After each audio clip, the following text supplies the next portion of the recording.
요한복음 13장 31절에서 35절까지입니다. 너희가 서로 사랑하면 이로써 모든 사람이 너희가 내 제자인 줄 아니라.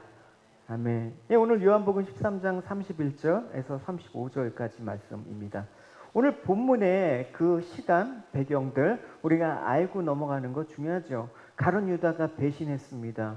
그리고 지금 어느 순간이냐면 예수님께서 유대인들의 손에 이제 잡히시기 전날 밤이에요.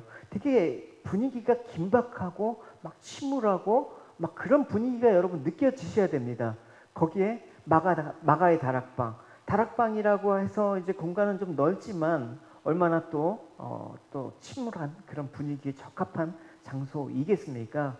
그래서 예수님께서 이제 내가 제자들에게 곧 제사장들한테 장로들에게 끌려가서 십자가에 죽을 거야. 빌라도가 나를 십자가에 못 박힐 판결을 내릴 거야. 또 가룟 유다가 나를 배반할 거야. 수지자 베드로에게도 너는 나를 모른다고 3번 부인할 거야. 뭐 이런 얘기들을 하시는 거예요. 그러니까 이제 몇 시간 뒤면 십자가에 못 박히실 그 주님이 그 절박한 순간에 이제 너희들에게 새로운 계명을 줄 거야. 그거 잘 들어봐. 어떻게 보면 유언과도 같은 그런 말씀을 하신단 말입니다. 34절에 보면 새 계명을 너희에게 주노니 서로 사랑하라. 내가 너희를 사랑한 것 같이 너희도 서로 사랑하라. 여러분 우리가 이 말씀을 들을 때 포커스는 서로 사랑하라의 포커스를 맞춥니다. 그래서 사랑하라 의미가 어렵진 않아요. 근데 이 사랑하라 말씀을 하시면서 중요한 개념이 있단 말입니다. 바로 새 계명이라는 말이에요. 새 계명. 여러분 새롭다라고 하면 보통 우리가 어떤 개념을 갖고 있냐면 전에 몰랐던 거, 전에 없었던 거 새롭게 등장한 어떤 개념이라는 전에 들어보지 못했던 그런 내용이겠죠. 그래서 어떤 사람은 이제 새 계명이라고 하면 구약에 없었던 새로운 말씀. 그래서 신약을 새 계명, 구약을 옛 계명. 뭐 그렇게 죄송합니다. 얘가 그래서 그렇게 나누게 해요. 옛 구약은 옛 계명, 새 계명은 신약 이렇게 구별을 한단 말입니다. 그러나 여러분 그렇게 구별하면 안 돼. 성경은. 그래서 뭐 구약 따로 신약 따로 그렇게 하면 안 된다라고 제가 누누이 강조를 했습니다. 새 계명은 옛 계명이 없는 것들이 새롭게 등장하는 게 아니라 그 옛 계명에 있었던 내용은 그대로 가는 거예요. 구약에 있었던 내용은 신약에 그대로 가는데 그 의미가 새롭게 달라진 걸 얘기하는 거란 말입니다. 그래서 결국 서로 사랑하라는 얘기는 구약에 있었던 얘기겠어요? 없었던 얘기겠어요? 있었던 얘기죠. 내 이웃을 내 몸과 같이, 하나님을 사랑하듯이 내 이웃을 내 몸과 같이 사랑하라. 레이기 보면 이렇지 않습니까? 여러 군데 있지만 내 이웃을 사랑하기를 내 자신과 같이 사랑하라. 서로 사랑하라. 같은 개념이에요. 그러니까 새 계명이라고 해서 이 내용이 구약에 없었던 걸 새롭게 말씀하신 게 아니죠. 그러면 새 게 아니잖아요. 옛날에 있었던 내용들을 다시 반복하는, 강조하는 건데 왜 그걸 새 계명이라고 말씀하십니까? 그렇게 얘기할 수가 있잖아요. 근데 요한은 아니야. 그거 분명히 새로운 거 맞아. 옛날에 너희가 들었지만 새로운 거야 라고 얘기를 한단 말입니다. 요한 1서에 보면 요한이 또 이렇게 얘기해요. 분명히 얘기해요. 사랑하는 친구들이여, 나는 여러분에게 새 계명을 쓰는 것이 아닙니다. 이것은 여러분이 처음부터 가지고 있는 것과 똑같은 구약에 있었던 거라는 거예요. 이미 들어보았던 가르침이라는 거예요. 그러나 나는 분명히 새로운 계명을 쓰고 있습니다. 이 계명은 진리입니다. 여러분은 이 진리를 예수님 안에서 그리고 여러분 자신 안에서 발견할 수가 있습니다. 어둠은 지나갔고 이제는 진리의 빛이 밝게 비치고 있습니다. 그러니까 요한이 분명히 예수님께서 서로 사랑하는 계명을 이미 들어보았던 거 너희들 맞다. 그러나 이미 있었다고 해서 옛 계명이 아니라 분명히 새로운 거야 라고 말씀하고 있는 것입니다. 왜 새로운 개념이라고요? 의미가 다르기 때문에 그래요. 여러분 사랑한다 이 말은 같을지 몰라요. 근데 그 의미가 다르면 그 사랑은 다른 거죠. 여러분 생각을 해보세요. 내가 어렸을 때 부모님을 사랑했던 것과 내가 커서 부모님을 사랑했던 것 다르지 않습니까? 내가 이제 자녀를 낳고 부부가 돼 보니까 그 사랑이 뭔지 알았어. 그러면 똑같이 사랑이라는 것도 새롭게 달라지는 거예요. 사랑한다는 의미는 변함이 없지만 그 내용과 해석과 적용이 달라지기 때문에 내가 사랑하는 지금은 새로운 사랑이야 이렇게 얘기할 수가 있는 거예요. 여러분, 우리가 새롭게 된다는 거는 새해가 밝았으니까 새롭게 되자고 뭐 새롭게 하는데 새롭게 안 되잖아요, 여러분. 늘 반복되는 거 아닙니까? 그러나 분명히 우리는 새로운 사람들이라는 걸 기억해야 되는 거예요. 차이점이 여러분 뭡니까? 로마서에 보면 율법은 우리의 죄를 깨닫기 위함이라고 말을 합니다. 그래서 구약에서 하나님을 사랑하고 이웃을 사랑하라는 계명은 우리가 뭘 뜻하는 거예요? 너희들 사랑할 수 있어! 그게 아니라 구약의 계명들, 옛 계명, 율법은 그런 거예요. 우리가 하나님께서 우리가 사랑하라! 이렇게 하는데 사랑할 수 없는 존재구나. 이웃을 내 몸과 같이 사랑하라. 내 몸이 더 사랑한데 어떻게 이웃을 사랑해? 할 수 없구나. 그걸 깨닫는 게 옛 계명. 예. 근데 그 사랑하는 계명 앞에서 물론 이렇게 할 수는 없어요. 우리는 안 되니까 사랑할 수 없습니다. 무능한 죄인입니다. 이렇게 고백을 하는 것이 옛 계명인데 그렇다고 사랑을 할 수가 없으니까 사랑하지 말라라는 뜻은 아니에요. 그럼 무슨 의미예요? 우리의 능력과 힘으로는 도저히 사랑할 수 없습니다. 그 고백을 알라라는 거랍니다. 그래서 더 중요한 것은 그런 고백하에 서로 사랑한다라는 게 무엇인지 너희들 알아야 된다라고 얘기를 하고 있습니다. 그걸 예수님께서 이 땅에 오셔서 보여주셨습니다. 제자들의 발을 씻기면서 지난주에 나눴죠. 끝까지 사랑하셨다. 그 끝까지 사랑하시면서 제자를 씻긴 그 사랑, 너희들이 이전에 알고 있었던 사랑의 개념과는 다른 개념을 내가 보여주는 거야. 잘 들어봐. 아마 그렇게 얘기했을 거예요. 모세가 율법에서 분명히 내 이웃을 내 자신과 같이 사랑하라고 했는데 너희들 그거 많이 들었잖아. 근데 안 되잖아.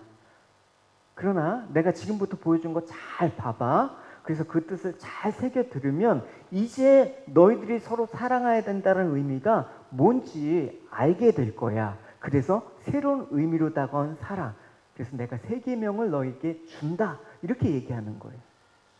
그래서 예수님께서 십자가에 못 박히기 전날 밤에 제자들의 발을 씻기면서 이렇게 말씀을 하셨죠. 내가 너를 씻어주지 아니하면 내가 나와 상관이 없느니라. 내가 주와 너와 또는 선생이 되어 너희 발을 씻었으니 너희도 서로 발을 씻어주는 것이 옳다. 예수님께 발 씻음을 받았다라는 간격이 아니곤 남을 사랑할 수 없다라는 것입니다. 내가 주님께로 받은 그 엄청난 사랑, 그 엄청난 간격, 죄에서 구원받았다라는 이 놀라운 사실, 이걸 알아야지 그 사랑이 어떤 건지 전해줄 수 있을 거 아니냐. 바로 그게 새로운 계명이다. 구약에서는 구원받을 방법이 없어. 단 한 번의 제사로 하나님과 화해할 방법이 없어. 근데 지금은 내가 그 사랑으로 너희들에게 알려준 거, 이 새 계명을 너희들이 적용해서 서로 사랑하라는 의미를 알았으면 좋겠어. 그래서 서로 발을 씻겨주시는 그 삶들을 오늘 말을 바꾼 거예요. 너희가 서로 사랑하라. 같은 의미의 맥락이란 말입니다. 그 말씀인 즉 이웃을 사랑하는 그 마음은 내가 바로 하나님과 관계에서 용서를 받은 자라는 그 사실에서 출발을 해야 된다라는 것입니다.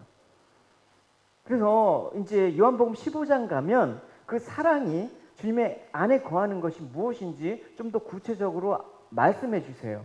15장 가면 여러분 잘 아시는 뭐의 비유가 나오죠? 포도나무와 가지의 비유가 그래서 나오는 거예요. 너희가 내 안에 거하고 내 말이 너희 안에 거하면 무엇이든지 원하는 대로 구하라. 그리하면 이루리라. 너희가 열매를 많이 맺으면 내 아버지께서 영광을 받으실 것이고 너희는 내 제자가 되리라. 아버지께서 나를 사랑하신 것 같이 나도 너희를 사랑하였으니 나의 사랑 안에 거하라. 이렇게 말씀하시는 거예요. 그러니까 사랑 안에 거한다라는 건 뭡니까? 예수님의 사랑이 얼마나 크고 위대한지 깨닫고 예수님의 사랑에 감사해서 감격해서 그 마음을 아는 자로 사랑을 해야 된다. 그러기에 서로 사랑하라 라고 얘기를 하고 있는 것입니다. 근데 뭐라고 했습니까? 이와 같이라는 말. 그래서 내가 너희들에게 이렇게 보여준 것처럼 사랑해야 돼. 여러분, 우리가 사실 누구를 사랑할 수 있는 그런 인간성이 못 됩니다. 성품이 못 된다는 말입니다. 그 사랑해봤자 나를 좋아하는 사람을 사랑한다. 어떤 이성에 대한 사랑, 이게 여러분 전부이지 않습니까? 사실 나한테 조금 욕하고 핍박하면 기분 나쁘죠. 여러분 안 나쁘세요? 저는 되게 기분 나빠요. 그래갖고 지금 뭔데 나를 그렇게 해? 근데 그 말은즉슨 우리 성품으로는 불가능하다는 거예요. 그래서 우리가 그러잖아요. 자식들 조금만 말하면 왼수같이. 근데 사실은 우리 마음이 그렇다라는 거예요. 그래서 서로 사랑하는 말씀에서 뭘 먼저 깨달았냐면 나를 핍박하는 자를 사랑하는 것이 얼마나 힘든가. 그건 우리한테는 불가능한 거야 라고 깨닫고 그 깨달음에서 어떻게 내가 예수님을 그렇게 핍박하던 자였지. 근데 예수님께서는 그 핍박하던 나를 용서하셨어. 그래서 오늘 본문에 여러분 누가 등장하는 거예요? 13절에 가룟 유다가 등장하는 거예요.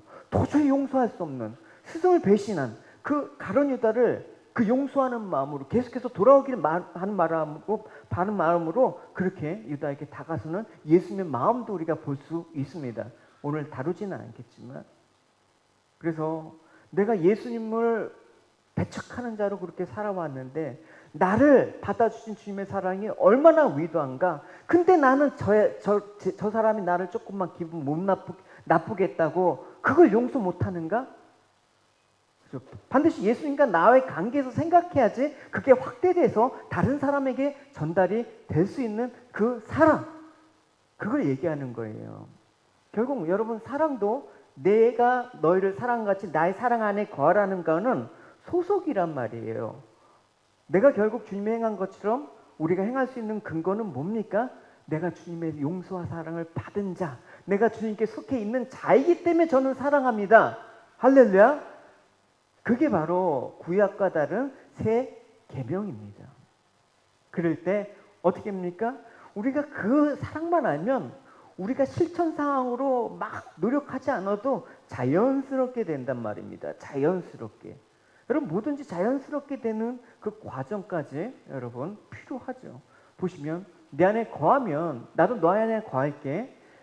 있잖아, 가지가 포도나무에 붙어 있으면 스스로 열매를 맺을 수 없잖아, 붙어 있지 않으면. 그래서 너희도 반드시 내 안에 있어야 돼. 그러면 나는 포도나무고 너는 가지니까 내 안에 거하기만 하면 그냥 열매는 어떻게? 거하기만 하면 열매를 맺어. 내 사랑 안에 거하기만 하면 너희는 서로 사랑하게 돼.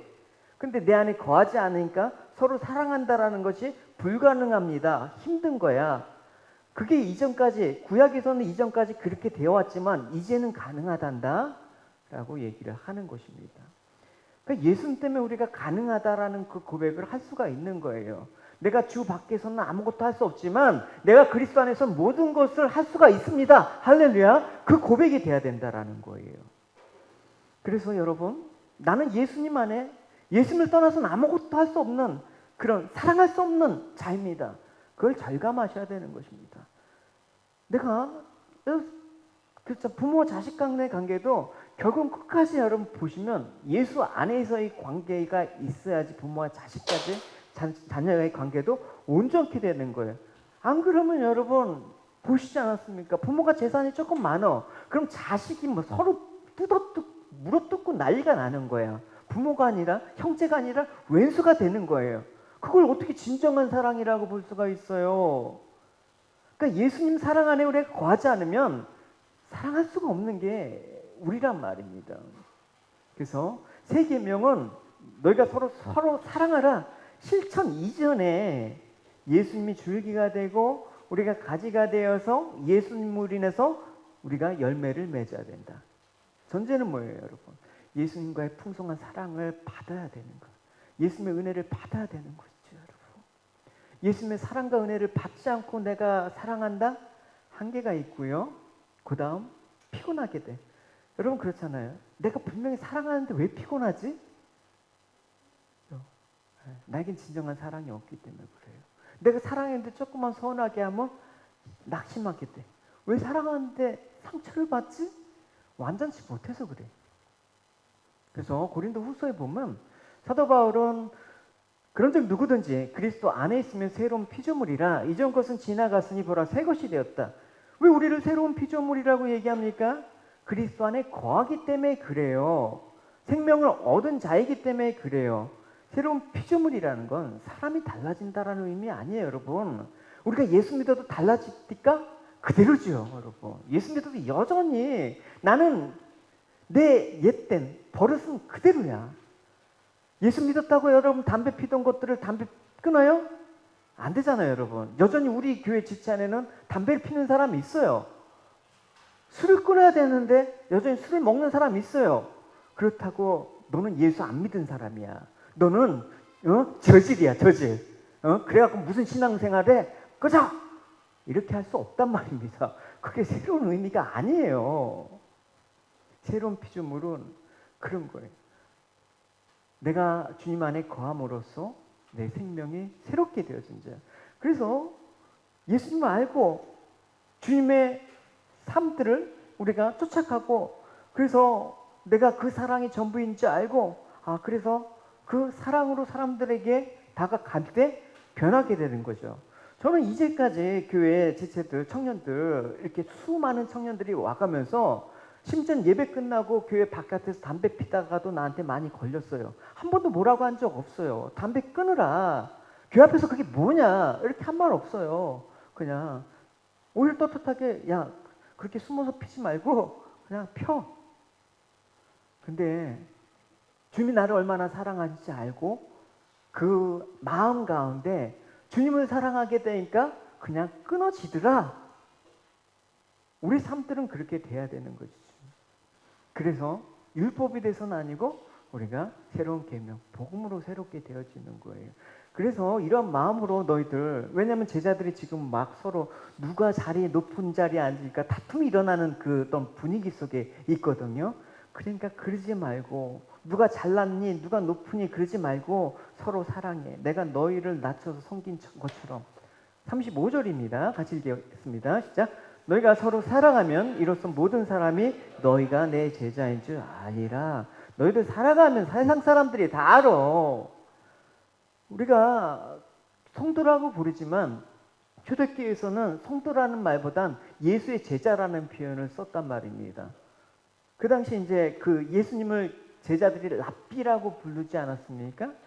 그 당시 왜 예수의 제자라고 불렀냐면 그 당시 상황에서는 이렇게 랍비와 제자의 관계는 오늘날의 이렇게 선생님과 학생과의 관계와는 좀 많이 달랐어요. 예를 들어서 오늘날 그 학생이 이제 뭐 예를 들어 선생님한테 수학을 배운다고 칩시다. 그러면 선생님한테 수학을 배우죠. 그럼 선생님이 수학을 배우는데 그 선생님의 성품이나 가정생활이나 그분의 인생 철학 그거 배우는 거 아니잖아요. 수학만 배우고 또 가르치면 땡! 그게 선생과 학생과의 관계로 일반적으로 우리가 오죠. 예, 저희가 어렸을 때는 조금 더 그런 관계를 벗어나서 좀 더 깊은 관계를 또 맺어가던 시절도 있었지만 요즘은 또 그래요. 근데 초대교회 당시에 랍비와 제자들의 관계는 그 당시 교과서가 어디 있습니까? 미군적분이 어디 있습니까? 따로 없었습니다. 그 랍비에게 뭘 배운다라고 하면 어디서부터 어디까지 챕터 이 내용을 배우는 게 아니라 그냥 랍비 삶들을 배우는 거야. 근데 그 랍비의 인격, 성품, 지식, 신앙, 그래서 그 랍비의 전체를 본받게 되는 거예요. 그래서 랍비와 제자의 관계는 오늘날 선생과 그 제자의 관계하고 조금 틀려요. 그래서 그 랍비가 하는 모든 것들을 배우고 따르고 순종하고 절대 신뢰하는 그 관계. 지금 예수님이 그런 거예요. 너희가 내 제자인 줄 아는 거는 바로 너희가 나를 닮아야 돼. 나와 같이 행해야 돼. 그래야지 내 제자가 되는 거야.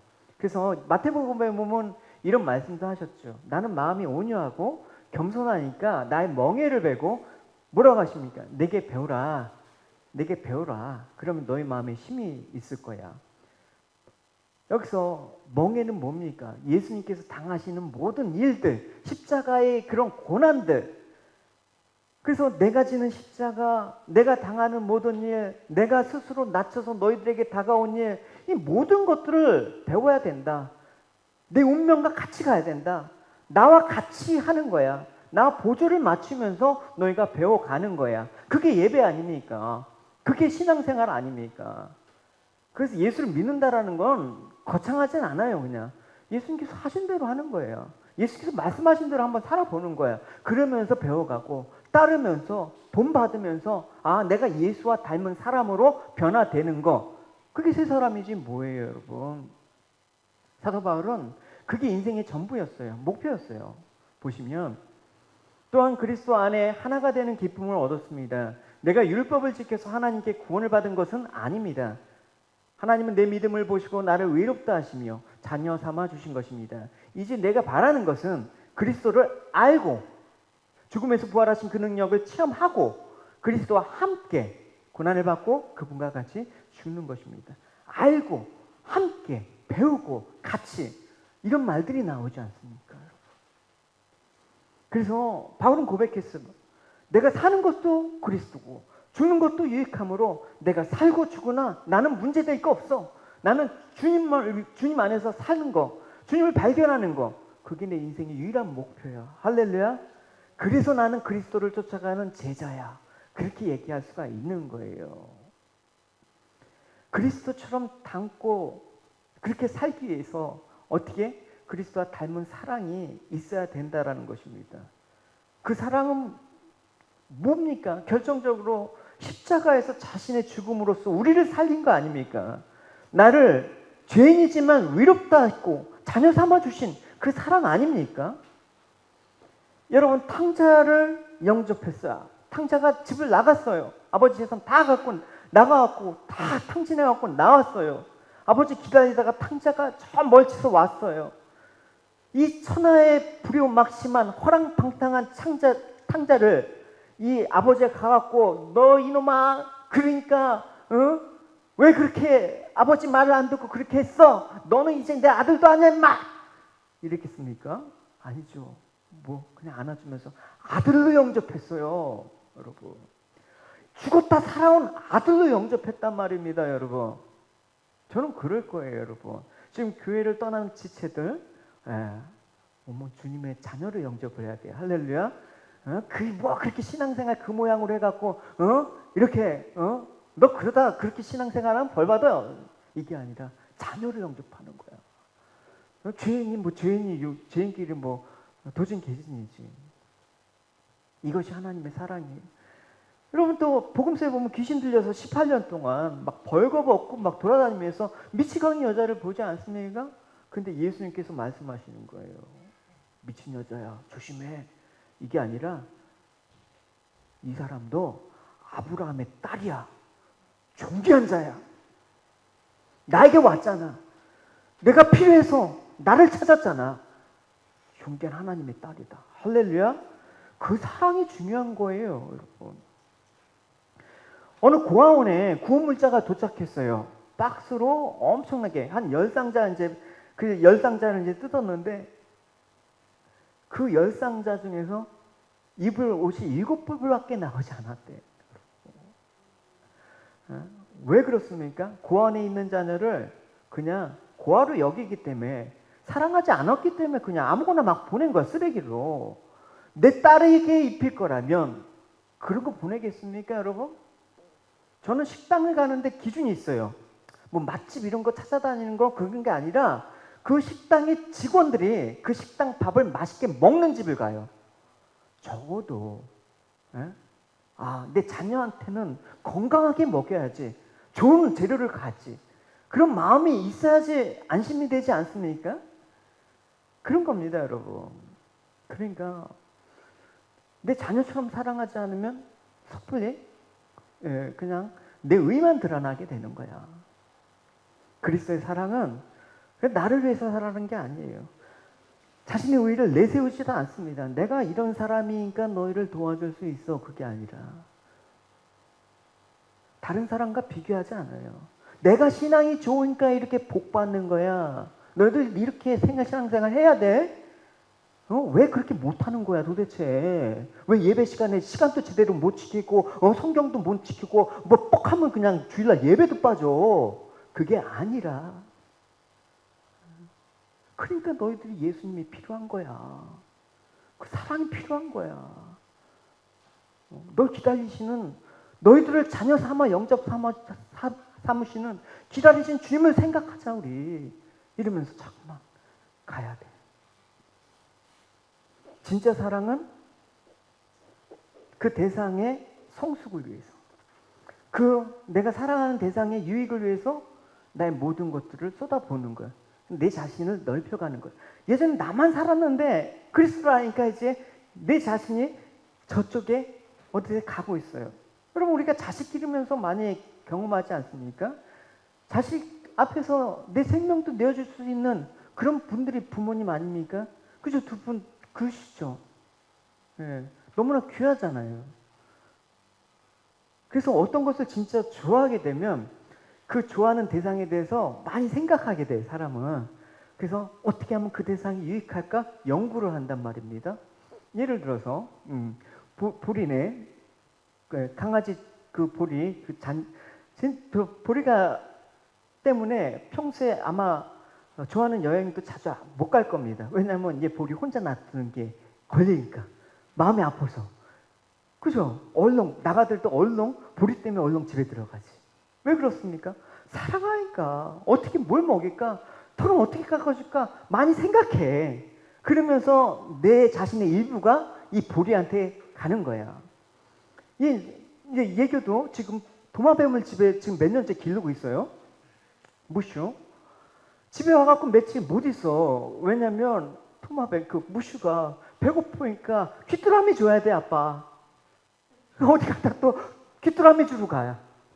예, 무슈 그런 도마뱀 아니에요. 귀여운 거예요. 예, 그래서 호주 동물 애완 동물 콘테스트에서 1등한 애예요, 걔가. 예, 그래서 카탈로그도 나와요, 여러분.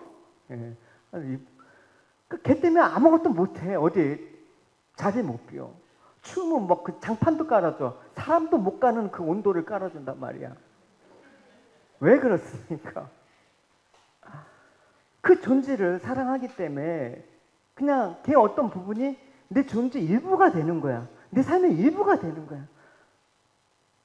그만큼 내 존재가 이만큼 있다가 확장되는 거야. 그래서 예수님께서 내가 너 안에, 너가 내 안에, 내가 너 안에 들어갈게. 그러니까 그렇게 사랑을 하면 어떻게 합니까? 이제 단순한 감정이 아니라 내가 선택하는 거야. 내가 이 사람을 위해서 내가 이거를 포기할 수가 있는 거야, 이제는. 너무나 살아가니까. 내가 이 자식의 미래를 위해서 내 삶, 내가 하고 싶은 거 포기할 수가 있는 거야. 왜? 너무나 사랑하니까. 그죠, 집사님? 네, 너무나 사랑하니까. 그게 부모 아니에요. 그래서 이 사랑의 과정에서 우리가 실천 상황은 될 수 없지만 주님의 사랑을 깨닫잖아요. 반드시 나오는 게 있어요. 그 노력이 반드시 수반이 된단 말입니다. 그래서 기독교인은 말로만 사랑할 수가 없어요. 아니 그렇게 해도 안 돼. 그래서 사랑은 저절로 생기는 게 아니라 선택하는 거예요. 여러분, 내 자녀가 어디가 좋아갖고 내가 사랑하기로 선택합니까? 내가 나니까 사랑하기로 그냥 결정한 거죠. 우리가 물론 이제 살면서 여러 사람을 만나서 사랑이라는 거래요. 어떤 사람은 인간적인 매력에, 뭐 또 이성 간의 그런 매력에, 동정심, 우연히 만났다가 사랑해. 여러 종류의 만남이 있을 수가 있지만 그 만남이 일단 이루어지고 나서 해야 될 게 있어요. 뭐냐? 사랑이 생겨나도록 기다리는 것이 아니라 사랑하기로 내가 결정하고 이제 노력해야 돼. 그 노력은 어떻게? 주님이 나를 사랑하신 것 같이 노력해야 돼. 할렐루야. 하나님은 우리를 그렇게 사랑하셨단 말입니다. 여러분 아세요? 주님이 나를 왜 그렇게 사랑하는지 이유 알고 여러분 신앙생활 하신 분 있어요?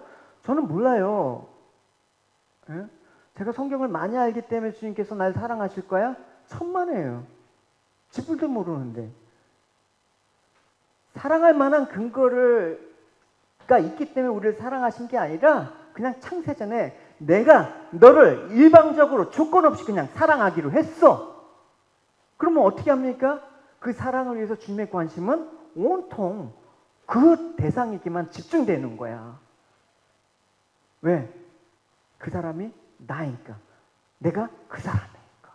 그게 요한복음 15장의 키워드예요. 다윗은 그걸 고백했어요. 이걸, 그죠? 주님이 나를 그렇게 하시니까 얼마나 관심이 있으세요. 주님, 주께서 나를 차치 살펴보셨으니 나를 원히 알고 계십니다. 내가 앉아있거나 서있거나 주께서는 다 아십니다. 멀리서도 내 생각을 다 알고 계십니다. 내가 길을 가거나 누워있거나 주께서는 다 살피고 계시니 내 모든 행실을 다 알고 계십니다. 내가 혀를 놀려 아무 말 하지 않아도 주께서는 내가 그 혀로 무슨 말을 하실지 미리 다 알고 계십니다. 왜 그렇습니까? 우리를 사랑하시기로 한 거기 때문에 그래요. 굳이 내가 말을 안 해도 주님이 나를 사랑하시기 때문에 다 알고 계신다니까요. 야곱이 이름이 뜻이 의미가 사기꾼 아니에요? 속이는 자? 어쨌든 여러 가지 연단을 받고 이제 형 에서를 만나러 야복강강 앞에 왔습니다.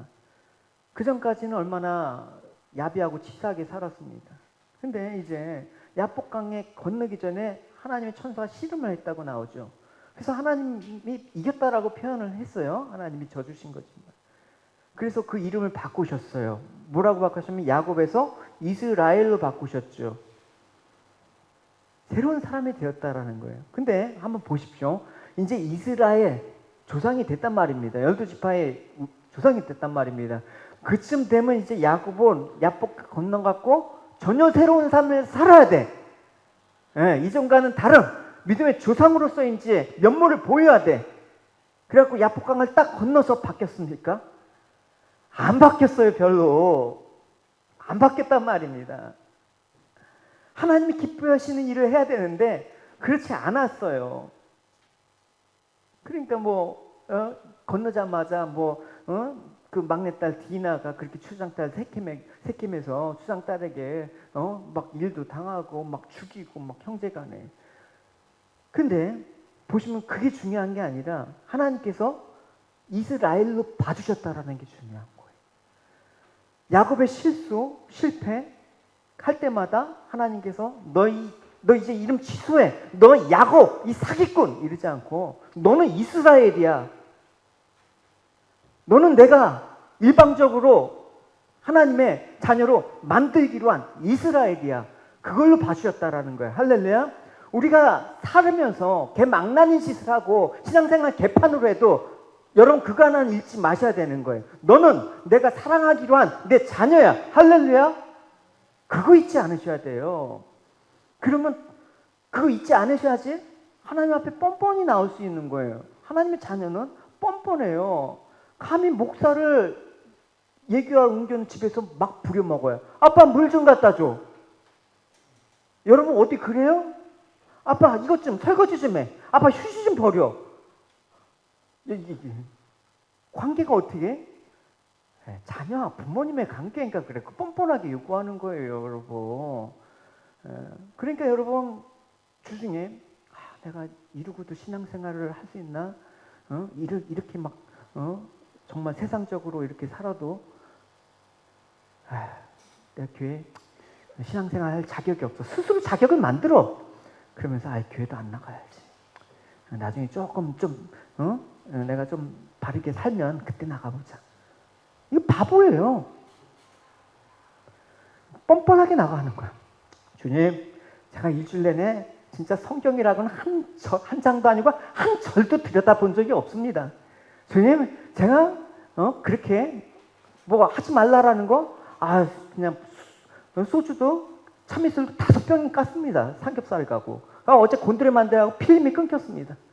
그래서 주님 어떻게 해요? 저 주님밖에 없어. 나오는 거. 그게 믿음이죠. 할렐루야. 그게 믿음이라는 거예요, 여러분.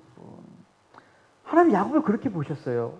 보시면 야곱아, 너를 창조하신 여호와께서 이제 말씀하시느니라. 이스라엘아, 이스라엘을 불렀잖아요. 너를 조성한 자가 이제 말씀하십니다. 너는 두려워하지 말아라. 내가 너를 구속하였고 내가 너를 지명하였으니 너는 내 것이다. 할렐루야. 이게 중요하단 말입니다. 너는 내 것이다. 우리는 하나님의 사랑을 받은 자다. 할렐루야. 그러니까 여러분, 먼저 신앙생활은 내가 주님께로부터 이 사랑을 받았다라는 확신과 감격이 있어야 된다라는 것입니다. 이것이 동기가 돼야지만 내가 이 사랑을 다른 이에게 전달할 수 있는 은혜의 전달자가 될 수 있다라는 거예요. 사도 바울은 그래서 고린도후서에 보면 그리스도의 사랑이 우리를 사로잡고 있습니다. 우리는 확신합니다. 한 사람이 모든 사람을 대신하여 죽었으므로 모든 사람은 죽은 것입니다. 나는 그리스도의 사랑으로 평생, 옛날 성경에는 강권한다. 아주 강하게 그리스도의 사랑이 나를 밀어붙인다라는 거예요. 그 사랑으로 살도록 밀어붙인다라는 거예요. 그래서 그렇게 주님의 사랑 안에 살다 보니까 어느덧 내가 그리스도의 냄새가 나더라. 그리스도의 향기가 나더라. 어느덧 그리스도의 제자로 세상 사람들이 보더라. 할렐루야. 그래서 그 사랑의 뿌리가 뭔지 알아야 돼. 그 사랑의 근원이 뭔지 알아야 돼.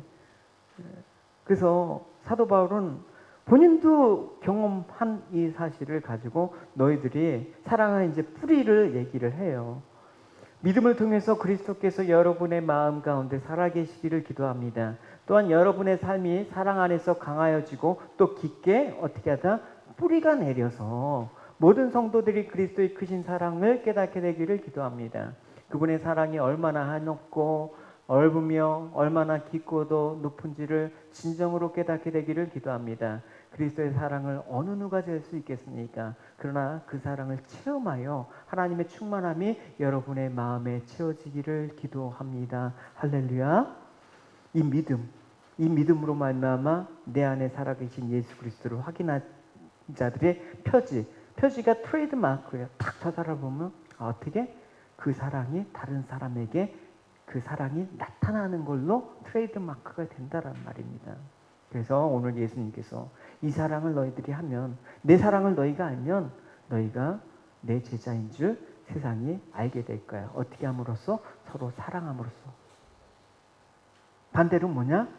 너희들이 그렇게 사랑 안 하면 세상 사람들이 너희를 보고 욕할걸? 교회 다니는 놈들이 더해. 그렇게 욕할걸? 여러분, 그리스도의 제자인 줄 아는 여러분이 되시기 바라요. 그래서 여러분들이 날마다 주님의 사랑이 어떤 것인지 마음 깊이 깨달으면서 그 사랑에 감사하고 기뻐하는 자로 살아갈 때 주님의 사랑은 여러분을 사랑하는 자로 만들어 가실 것입니다. 우리 모든 허물을 용서하신 주님의 사랑이 여러분들로 하여금 형제 허물을 용서하고 덮어주는 자로 살게 하실 것입니다. 우리 죄에 대해서 항상 오래 참으시고 기다리시는 주님의 사랑처럼 우리 역시 형제에 대해서 오래 참고 기다리는 사람으로 그렇게 살게 하실 것입니다. 이것이 예수님의 계명을 지키는 것이고 그것으로 우리가 예수님의 사랑 안에 거하고 있음이 증거되어지는 것입니다. 그것으로 여러분이 그리스도의 제자라는 것이 증거되어지는 것입니다. 요한일서 그의 요한의 고백을 들어보시면 이렇습니다. 사랑은 여기 있으니 우리가 하나님을 사랑한 것이 아니고 하나님이 우리를 사랑하사 우리 죄를 속하기 위하여 화목제물로 그 아들을 보내셨습니다. 사랑하는 자들아, 하나님이 이같이 우리를 사랑하였은즉 우리도 서로 사랑하는 것이 마땅하도다. 어느 때나 하나님을 본 사람이 없으되 만일 우리가 서로 사랑하면 하나님이 우리 안에 거하시고 그의 사랑이 우리 안에 온전히 이루어지느니라. 그의 성령이 우리에게 주심으로 우리가 그의 안에 거하고 그가 우리 안에 거하시는 줄을 아시느니라. 그리스도의 사랑이 무엇입니까? So what is the love of Christ? 자신의 죽음으로써 우리를 살리신 거 아닙니까? Isn't it the fact that through his own death he saved us? 우리를 위해서 대신 죽으신 것입니다. He died in our place. 그러므로 그리스도의 사랑은 나 자신을 위해서 살아가도록 하지 않습니다. Therefore, the love of Christ does not live for themselves. 자신의 위를 내세우지 않고 다른 사람과 자신을 비교하지 않습니다. 이것이 그리스도의 사랑의 특징입니다. It doesn't hold themselves high and it does not compare themselves to others. This is the trait of the love of Jesus. 우리의 사랑은 겨우 내가 좋아하고 내 마음에 드는 사람과 친분을 쌓는 정도입니다. Our version of love is getting acquainted with the person we like. 그러나 주님의 사랑은 어떤 사람이라도 불쌍하게 여기는 것입니다. But the love from Jesus treats everyone with pity. 나를 불쌍한 자로 볼 수 있기 때문에 이웃도 불쌍한 자로 볼 수 있는 것입니다. We can see ourselves with pity, so we should see others with pity too. 죄에서 영원히 죽어야 될 인생이 바로 우리인데 얼마나 불쌍한 존재입니까? Because of sin, we are supposed to die for eternity. How sad is that? 그러한 우리가 그리스도를 알게 되고 믿게 된 것입니다. However, we got to know Jesus and believed in him. 그리스도의 사랑과 은혜 안에 거하게 된 것입니다. 어떠한 죄도 우리를 해치 못하는 안전한 곳에 거하게 된 것입니다. We became one with the love of Christ and grace. No matter the sin, it cannot hurt us. 그러니까 마음대로 살라라는 것이 아니라 사랑 안에 있으니까 사랑이 맺어져야 된다라는 것입니다. This does not mean we can live however we want. Because we're in his love, we have to produce love. 그래야 우리의 삶으로 그 열매로 그리스도의 제자라는 것이 증거될 것이 아니냐라는 것입니다. The fruit of love we bear is the evidence of Christ where we belong. 여러분 우리는 주님의 은혜와 사랑의 전달자입니다. We are the messengers of the Lord's grace and love. 그런데 내가 받은 것이 없으면 전달할 수가 없어요. But if there's nothing we have received, then we cannot be messengers. 날마다 주님의 은혜와 사랑이 무엇인지 생각해 보시기 바랍니다. I want you to think about what the Lord's love and grace is. 여러분 하는 일이 잘 되는 것에서 은혜와 사랑을 생각하지 마시고 영원한 사망에 처한 여러분의 본질에서 은혜와 사랑을 찾아보시기 바랍니다. Don't think of grace and love when things are going well in your lives. Think of them as something that saved you from eternal death. 그래서 이웃에 대해서 어떻게 해야 되는지 여러분 배우는 게 아니라 그냥 알게 되어질 것, 그냥 자연스럽게 알게 되어지길 원합니다. What to do with our neighbors isn't taught, it will come naturally. 그럴 때 그리스도의 사랑이 여러분에게 보여줄 겁니다. The love of Christ will start to show in you. 바로 이것이 옛 계명이 아니라 새 계명, 새 계명을 우리에게 주셨습니다. 그 새 계명을 이루는 삶을 살아가시는 여러분 되시기를 축원합니다. And this is called keeping life. Amen. 우리 같이 함께 말씀을 생각하시면서 기도하실 때 하나님 이제 목숨까지 내어줄 정도로 우리를 사랑하신 주님의 그 사랑을 생각하면서 내가 그 삶들을 알아가고 싶습니다. 내가 주님의 받은 사랑을 받은 자로 내가 이제 사랑을 하기로 결단하면서 살기로 하겠습니다. 말로만이 아닌 그분이 직접 삶으로 보여주신 그 사랑을 저희들 나누면서 살기로 하겠습니다. 우리 같이 함께 말씀 생각하시면서 우리 함께 기도드리시도록 하겠습니다. 하나님 아버지 감사합니다. 하나님 아버지 목숨까지도 십자가에 아낌없이 내어주신